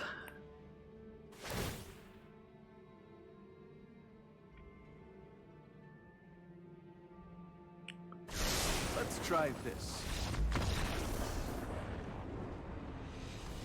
Oh, that is so frustrating. Really sad way to end it. Well, 3 and 3 is a perfectly average, respectable run here. Not bad at all. I think the deck was pretty sweet. Overall, things went pretty alright in the gameplay, but definitely just the matchups were abysmal for us in the last couple rounds. Playing against another mill deck with a Jace at their disposal, so if we milled out or if they milled out, they win either way. And then in the last round, playing against a 60-card deck that was extra hard to mill, getting very close to finally milling them at the end, and then them just also having a Jace to win from all of the mill that we did to them. So, really rough matchups at the end there, but overall still a fun time. Definitely nice to play a mill kind of deck, try out that strategy a bit. I would definitely say I highly don't recommend it, but that could be entirely based off of just my own experience, my own matchups that I got paired in there, but wow, does it feel bad to get just destroyed by a Jace after you've put in all the work into milling your opponent. You know, when somebody's playing like a dedicated self-mill deck and then they win with a Jace, it's like, all right, that's cool. But when you did all the mill and then they drop a Jace, it's like, get out of here. So, anyways, that is going to end today's Arena Cube draft. If you enjoyed the content, as always, do all of the good stuff that lets the YouTube algorithm know that you're enjoying it and want to see more. Like, comment, subscribe, all of those goodies. And, yeah, we've got some great stuff on the horizon as always. Dominaria drafts return on Friday. Very excited for that. And in the meantime, we'll be doing 1 or 2 more of these Arena Cube drafts, so stick around for that. So, thank you all for watching, and I'll see you again very soon for more Magic Arena.